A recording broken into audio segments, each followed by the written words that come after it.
बिहार की राजनीति को यदि समझना चाहते हैं तो जंगल राज और सामंतवाद में जो अंतर है उसको भी समझना होगा, है ना। कि बीजेपी लालू यादव यानी यादवों के शासन से, समझ ना, यानी बैकवर्डों के शासन से इतना क्यों घबराती है, क्या वजह है। तो आइए चलते हैं अभय के साथ राजनीति की पुरानी दुनिया में, और वहाँ से होते हुए हम फिर वर्तमान राजनीति तक पहुँचेंगे। हम अपनी बात शुरू करते हैं कांग्रेस के उस ज़माने से जब बिहार में सवर्णों के बराबर बैठने का अधिकार दलित पिछड़ी जाति के युवाओं बुजुर्गों को नहीं था। सवर्णों के गांव में बसे दलितों बैकवर्डों की सामाजिक स्थिति बड़ी ही खराब थी। उनके साथ समानता का व्यवहार नहीं किया जाता। उनकी बहू बेटियों की अस्मिता, इज्जत, आबरू उनके हाथ में होती थी।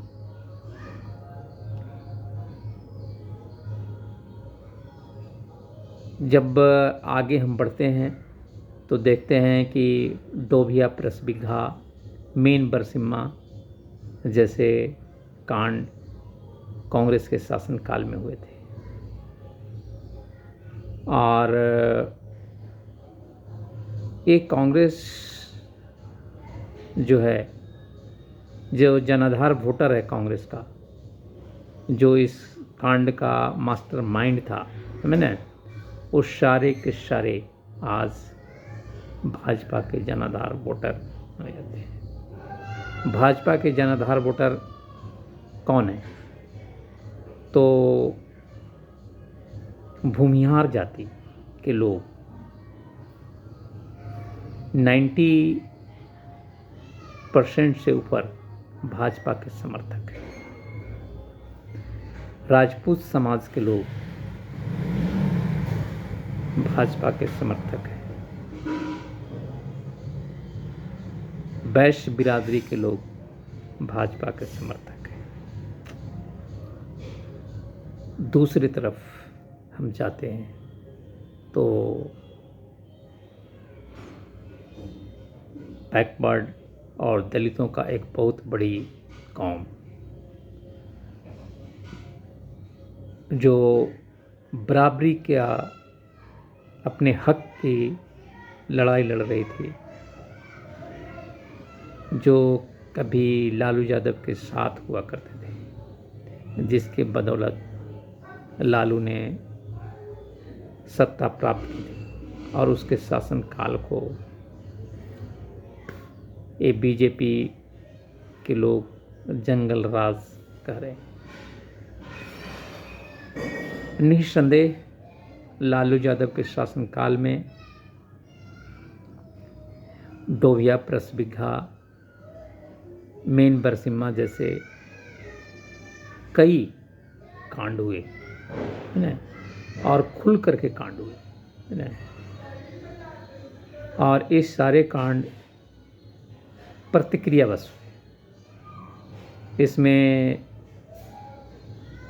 यदि परत दर परत देखने की हम कोशिश करें तो मध्य बिहार, जिसमें गया, जहानाबाद, औरंगाबाद, नवादा, चतरा, इस सारे इलाके में माओवादी कम्युनिस्ट पार्टी का बोलबाला था, लाल झंडा का बोलबाला था। लाल झंडा के बैनर तले दलित, बैकवर्ड के लोग इकट्ठे हुए थे दूसरी तरफ भूमिहारों की सेना, सवर्णों की सेना, जो रणवीर सेना के नाम से जानी जाती थी, वो इकट्ठी हुई थी। जब मैं खुद अपने गांव गया था होली की छुट्टी मनाने, गेहूं के खेत गेहूं कटने के बाद खाली पड़ गए थे। जब मैं गांव के पश्चिमी छोर पर नहर किनारे टहल रहा था तो मेरी नज़र दूर दूर तक फैले पश्चिम की ओर खाली खेत पर गया। मैंने देखा कि 12-15 लोग हाथ में हथियार लिए हुए खेते खेत एक गांव से दूसरे गांव की ओर जा रहे हैं। ये माहौल जो मैंने आंखों से देखा था, उन दिनों में एक लोकप्रिय अखबार, पटना से प्रकाशित एक लोकप्रिय अखबार जिसका मुख्यालय रांची में था, उसमें मैं बतौर संवाददाता काम करता था। मैं अपने गांव यानी होली बिताने के बाद मैं जैसे ही कार्यालय आया, मैंने एक रिपोर्ट लगाई कि रणवीर सेना एक बड़े हमले की तैयारी कर रही है, एक बड़े नरसंहार की तैयारी कर रही है। और अखबार में रिपोर्ट प्रकाशित होने के ठीक 8 दिन बाद खगड़ी चाहिर बीघा, जो कि बेलागंज, गया जिले के बेलागंज और टिकारी थाना के बॉर्डर इलाके में पड़ता है, खगड़ी चाहिर बीघा में रणवीर सेना ने धावा बोल दिया। और वो रक्तपात और उस रक्तपात की लाइव, एक तरह से लाइव कहें, आवाज़ हमारी कानों तक पहुंची WL फ़ोन के माध्यम से। बगल में एक गांव था सिंदानी, जहाँ पे एक फ़ोन लगा हुआ था और वहाँ पे जो बंदा रह रहा था उसने हमें फ़ोन लगाया, बोला कि आप आवाज़ सुनो, खगड़ी जाहिर बीघा में रणवीर सेना का हमला हो गया है, 3-4 लोग मारे गए हैं। रात्रि के कोई 10 बज रहे थे। मैं अखबार का दफ्तर बंद करके घर लौटा ही था कि फ़ोन पर हमें वो रोने धोने, बचाओ बचाओ की आवाज़ मिल रही थी। मैंने तुरंत बिना समय गंवाए हुए तत्कालीन SP से बात किया। SP ने कहा कि पीसफुल है। मैंने जब जवाब डाला तो तुरंत वायरलेस संदेश और वो राताराती वो कार्रवाई हुई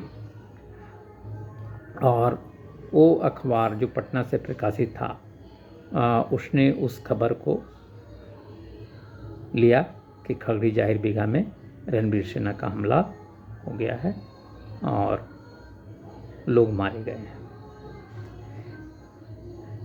तो ऐसी घटनाएं कई जगहों पर, 12 नरसंहार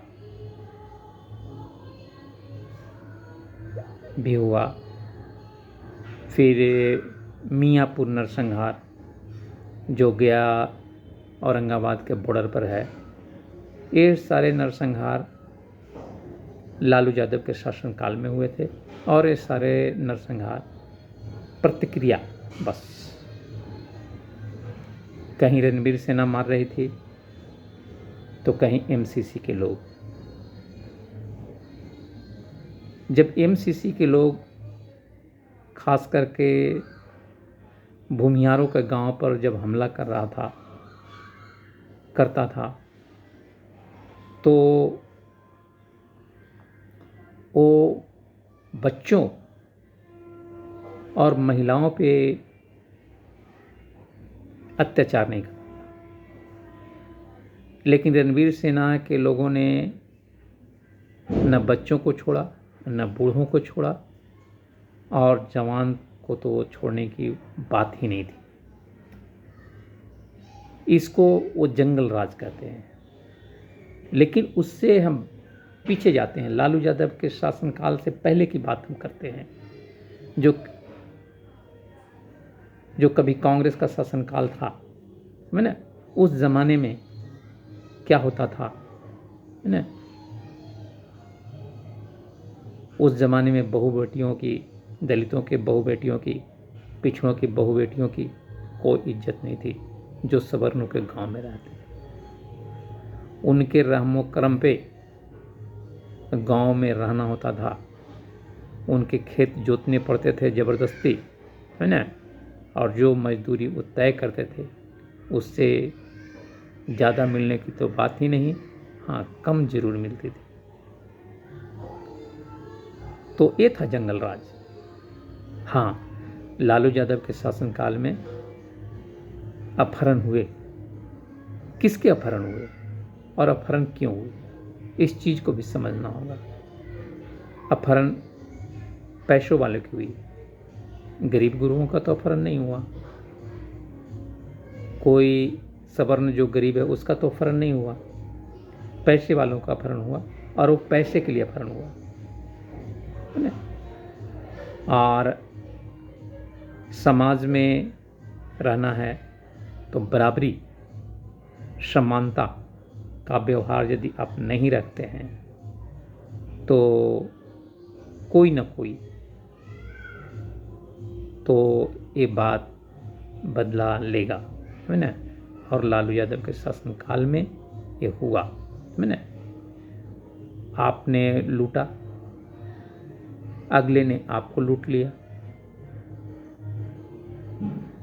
कई चिकित्सकों, इंजीनियर का अपहरण हुआ, कई की हत्याएं भी हो गई, और कई व्यापारी पैसे चुका करके वो अपनी जान छुड़ाए। कई राज्य छोड़ करके दूसरे राज्यों में पलायन कर गए। हाँ, लालू यादव के शासनकाल में ये हुआ, हम इस चीज़ को स्वीकारते हैं। लेकिन लालू यादव के शासन से जाने के बाद क्या हुआ, इस पर भी तो बात करते हैं। लालू यादव पर एक बहुत बड़ा आरोप चारा घोटाले का है। तो लालू यादव के शासनकाल में चारा घोटाला हुआ या चारा घोटाला उससे पहले से हो रहा था।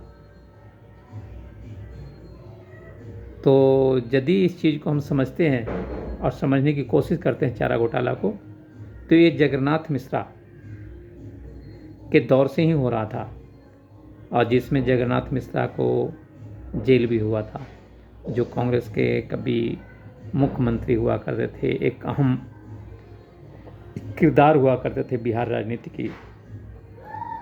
लेकिन जेल और बेल के खेल में जो कुछ हुआ उसे भी समझने की जरूरत है। लालू यादव जिनके शासनकाल में चारा घोटाला उजागर हुआ, लालू यादव ने चारा घोटाला के लिए एफआईआर करने का आदेश दिया।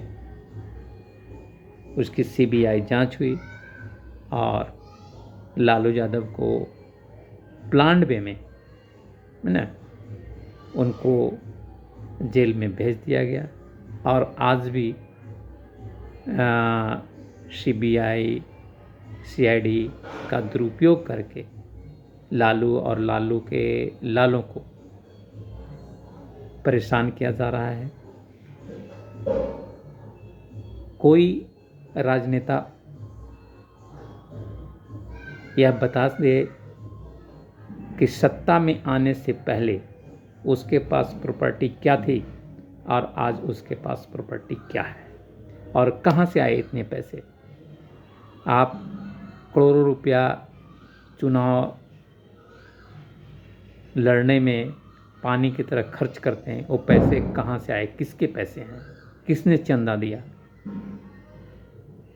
एक कुव्वत किसी भी राजनेता के पास नहीं है कि वो हिसाब जनता को दे सके, जबकि वो जनता के पैसे, जनता को हिसाब लेने का पूरा पूरा हक है ना। तो ये था जंगल राज। बीजेपी सत्ता में आने के लिए क्या खेल खेला? उसने अन्ना हजारे, जो कि एक एजेंट है, आरएसएस का एजेंट, उसके माध्यम से कांग्रेस के अगेंस्ट में आंदोलन खड़ा करती है। कांग्रेस पे तरह तरह के भ्रष्टाचार के आरोप लगाती है। फिर अन्ना हजारे के बाद रामदेव आते हैं और वो भी कांग्रेस पे उल्टी सीधी आरोप लगाते हैं और कार्रवाई से बचने के लिए वो सलवार पहन करके भाग जाते हैं। उसके बाद पतंजलि का उद्योग,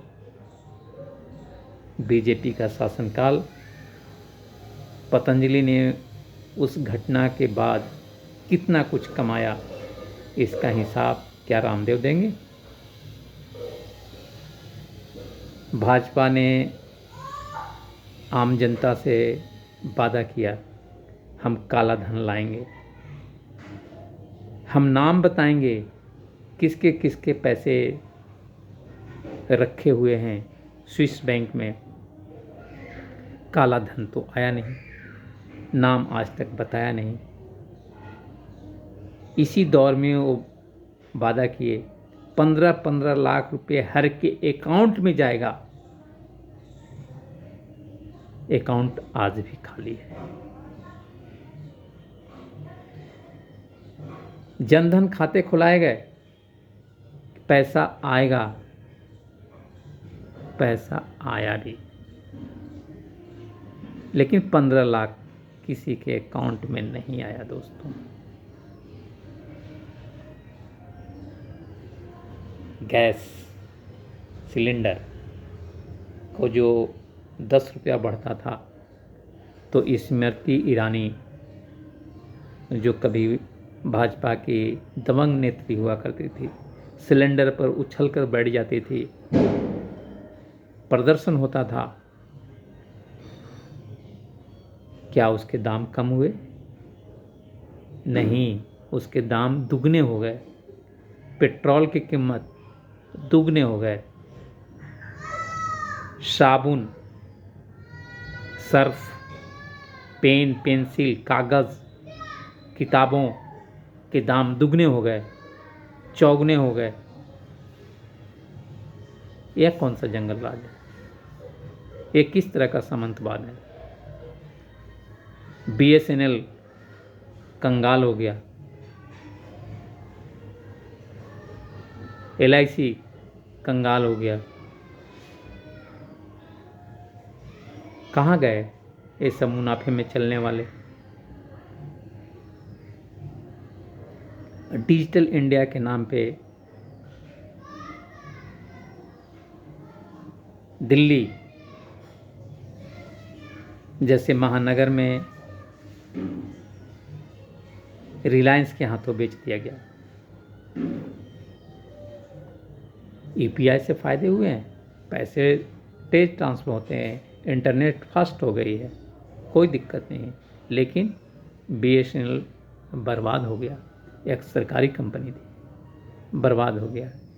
यह आज भी 4G पे ही टिका हुआ है, लेकिन बीएसएनएल का 4G भी जियो, एयरटेल जैसी दूसरी कंपनियों से तेज चलती है। इसकी 4G की स्पीड अगले की 5G की स्पीड से तेज है ना। बिजली मीटर घूमता है, बिल उठता है, लाइन नहीं रहती है, लेकिन मीटर तब भी घूम रहा था। यानी पैसे जितना बिल आता था उससे ज़्यादा बिल आ रहा है। जबकि पहले फिलामेंट वाली बल्ब होती थी, उसके जगह पे CFL आया, अब LED आया, जो बिजली के मात्र छू करके चलती है, लेकिन बिल नहीं कमा। यानी जनता पर बोझ बराबर पड़ता गया। नीतीश जी के शासनकाल में निस्संदेह लोगों को रोजगार मिला है, मिल रहा है, वो धन्यवाद के पात्र हैं। लेकिन लालू यादव ने जो दरोगा और टीचर जो अपॉइंट किया, उस तरीके से किया होता तो गधे घोड़े ऊंट भेड़े नहीं बहाल हुए होते जो हो गए। अब उस व्यवस्था में थोड़ी सुधार हुई है। BPSC एग्ज़ाम कंडक्ट कर रही है। इससे पहले क्या हुआ?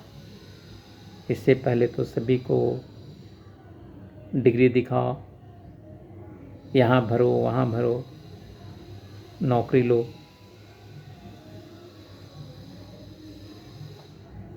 बीजेपी जो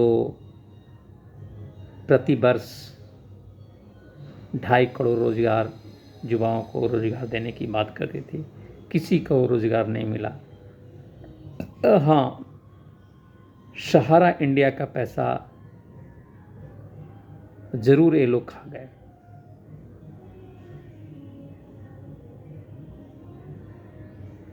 कभी कहते हैं 10,000 देंगे, 10,000 किसी को मिला भी। 50,000 देंगे, किसी को मिला भी, किसी को नहीं मिला। मिलेगा भी या नहीं, या कोई नहीं कह सकता। यदि सरकार के पास पैसे जमा हैं सहारा इंडिया के, तो पैसे देने में, रिटर्न करने में दिक्कत कहाँ है?